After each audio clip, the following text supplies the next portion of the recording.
Good day, everyone. I am Rhea Obiso.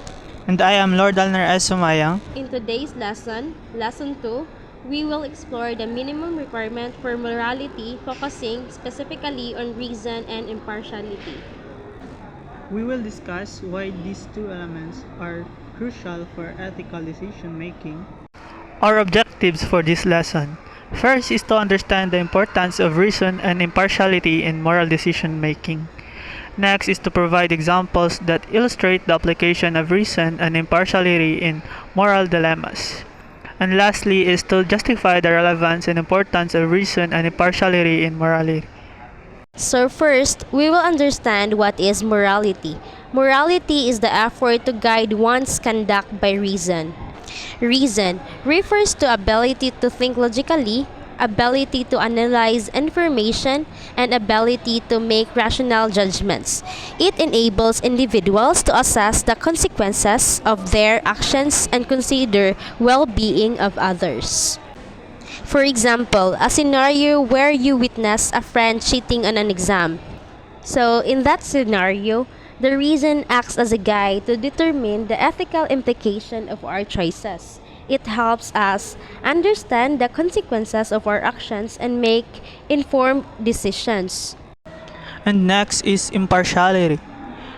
It refers to a principle of justice. It also considers decisions based on objective criteria.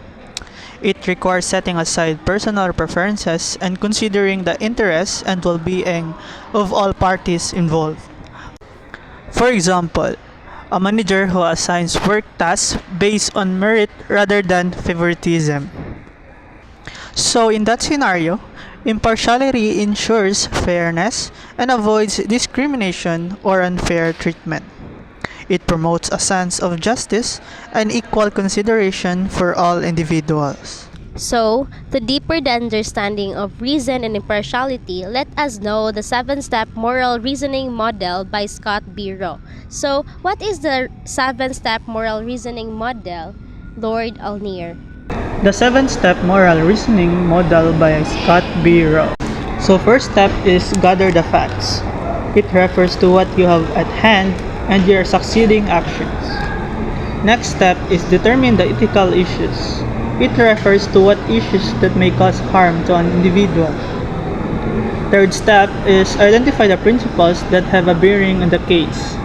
It refers to ethical discourses, sub-discourses, applied ethics, and etc. The fourth step is list the alternatives. It refers to alternative courses of action in resolving a moral dilemma. Fifth step is compare the alternatives with the principles. It refers to weighing the alternatives against the principles we hold. Sixth step is weigh the consequences.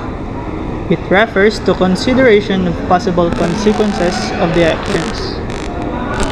Seventh step is make decision. It refers to the decision seen to have the least number of negative consequences. So, let's move to the importance of reason and partiality. Reason and partiality serve as the minimum requirements for morality. They guide us in making ethical decisions that consider the welfare of others and uphold the principles of fairness and justice. By incorporating reasons and impartiality into our moral decision making, we can strive to create more just and ethical society.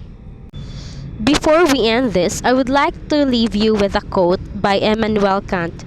Two things fill the mind with ever-increasing wonder and awe.